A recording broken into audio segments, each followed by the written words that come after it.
नमस्कार, आप सभी का स्वागत है बिंद भारत में। मैं हूं आपके साथ साक्षी गुप्ता। आइए बढ़ते हैं कुछ खास खबरों के साथ। माखनलाल चतुर्वेदी राष्ट्रीय पत्रकारिता एवं संचार विश्वविद्यालय के रीवा परिसर में भोपाल गैस त्रासदी की 41वीं बरसी पर विशेष परिचर्चा एवं श्रद्धांजलि सभा आयोजित की गई। 2-3 दिसंबर 1984 की रात की विभीषिका, पीड़ित परिवारों की पीढ़ीगत पीड़ा और अभी भी जारी न्याय एवं पुनर्वास की चुनौतियों पर वक्ताओं ने गंभीर चर्चा की। कार्यक्रम की शुरुआत मृतकों को मौन श्रद्धांजलि देकर हुई। विद्यार्थियों और शिक्षकों ने पीड़ितों के संघर्ष को याद करते हुए भविष्य में ऐसी किसी भी औद्योगिक त्रासदी की रोकथाम हेतु समाज और शासन दोनों की संयुक्त जिम्मेदारी पर जोर दिया। परिसर निदेशक डॉक्टर सत्येंद्र डहरिया ने कहा, भोपाल गैस त्रासदी केवल इतिहास का काला अध्याय तक सीमित नहीं है, यह चेतावनी है कि कोई भी लापरवाही कैसी कीमत वसूलती है। आज भी हजारों परिवार श्वसन रोग, कैंसर और नवजात विकृतियों से जूझ रहे हैं। विद्यार्थियों को शोध, डॉक्यूमेंटेशन और जन जागरूकता के जरिए अपनी जिम्मेदारी निभानी चाहिए। उन्होंने छात्र प्रियांशु सिंह राठौर के प्रयास की सराहना करते हुए उन्हें बधाई प्रेषित की। एडजंक्ट प्रोफेसर जयराम शुक्ला ने कहा, 1984 की वह रात मानवीय संवेदना की सबसे बड़ी परीक्षा थी। न्याय और पुनर्वास की प्रक्रिया अब भी अधूरी है। पत्रकारों और नई पीढ़ी की जिम्मेदारी है कि ऐसी घटनाओं को भूलने ना दे और निरंतर जवाबदेही मांगते रहें। इनके द्वारा भी प्रियांशु की डॉक्यूमेंट्री को विद्यार्थियों की संवेदना का श्रेष्ठ उदाहरण बताया गया। प्रियांशु सिंह राठौर की डॉक्यूमेंट्री का आकर्षण एमए जनसंचार तृतीय सेमेस्टर के विद्यार्थी प्रियांशु सिंह ने त्रासदी पर विशेष चलचित्र प्रस्तुत किया, जिसमें घटना की शुरुआत और उसके विभिन्न सामाजिक चिकित्सकीय पहलुओं को दर्शाया गया। कार्यक्रम में विश्वविद्यालय के शिक्षक, स्टाफ और बड़ी संख्या में छात्र छात्राओं ने हिस्सा लिया। पहले से चेतावनी देते आ रहे थे।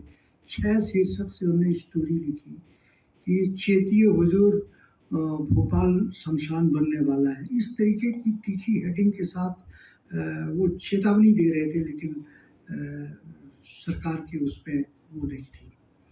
तो ये कुल मिलाकर एक तरीके से केमिकल वेपन का टेस्ट था कि किस तरीके से हमारी दुनिया में जब युद्ध होगा तो केमिकल वेपन्स के किस तरीके के हथियार उपयोग होंगे और उसका इम्पैक्ट क्या होगा। तो ये एक जिसको एक त्रासदी के रूप में बना दिया गया। दुनिया के मीडिया ने और देश के मीडिया ने और भोपाल का मीडिया भी चुप रहा, सिवाय सरकारी आंकड़े देने के बजाय।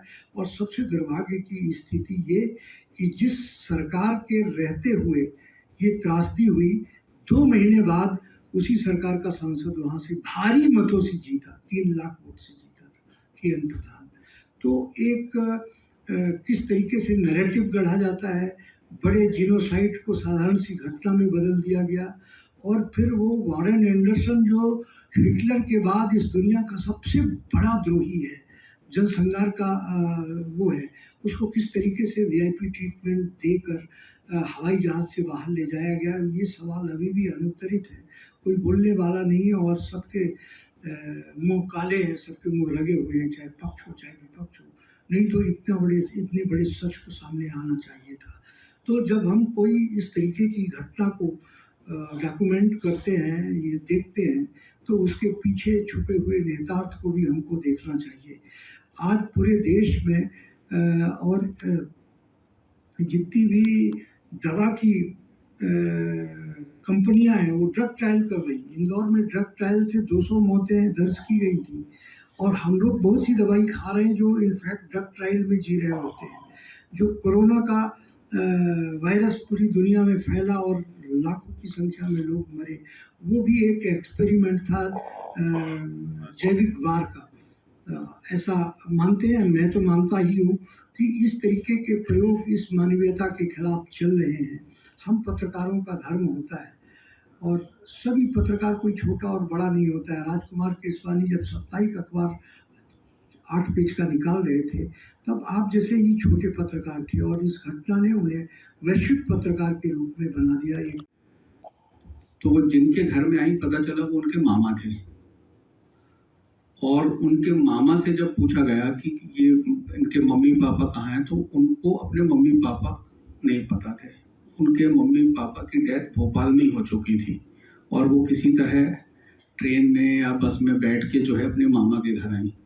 मतलब इतनी भीषण घटना थी कि कुछ के माँ बाप खत्म हो गए, बच्चियां बच गई, छोटे बच्चे बच गए, किसी के बच्चे खत्म हो गए, माँ बाप बच गए, बच्चे खत्म हो गए, किसी के बुजुर्ग माता पिता खत्म हो गए। तो केवल मनुष्य नहीं, उस समय ये घटना इतनी थी कि वहाँ, क्योंकि काफ़ी समय मैं भोपाल में रहा और मैंने डॉक्यूमेंट्री बहुत सारी देखी है इस पे, भोपाल गैस ट्रेजेडी पे, तो अभी तक वहाँ जो लोग गैस से प्रभावित हुए, अभी तक उसका असर उनकी बॉडी पे है। केवल इंसान नहीं, वहाँ पशु पक्षी और जानवरों की लाशें रोड में ऐसी पड़ी थी कि बड़ा बीभत्स दृश्य था। अभी उसमें और कई ऐसे जो रोड के सीन थे वो अभी और इसमें ऐड किए जा सकते हैं। जैसे मान लीजिए गाय है, अगर रोड पे है वो, तो वो गाय रोड पे मरी पड़ी थी।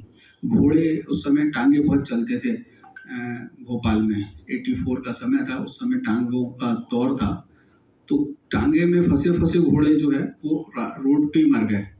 तो इतनी भीषण घटना थी और उसमें जैसे कि प्रियांशु जी ने बताया कि 15 से 25 हज़ार की संख्या में लोग जो है वो मरे। और आज भी वो जो क्षेत्र है, जहांगीराबाद का जो एरिया कहलाता है, वो जहाँ पे ये यूनियन कार्बाइड फैक्ट्री है, तो वहाँ का पानी आज भी, वहाँ लोग बोरिंग नहीं कराते हैं। पानी इतना दूषित है वहाँ का कि लोग वहाँ का पानी नहीं, बोरिंग नहीं कराते, बहुत जहरीला पानी है। और अभी आपने कुछ दिन पहले खबर पढ़ा होगा कि उस कारखाने का जो मतलब रॉ मटेरियल जो बचा था, उसको इंदौर में पीथमपुर में ले जाके जो है वो जलाया गया, तो उसका काफ़ी विरोध भी हुआ। तो आज भी वहाँ जो लोग हैं जो गैस से प्रभावित हैं, आने वाली पीढ़ियों तक में उस गैस का जो है वो असर है। अभी जो बच्चे उनके पैदा होते हैं तो उनमें भी किसी न किसी प्रकार की जो है बीमारी परिलक्षित होती है उनके शरीर पे।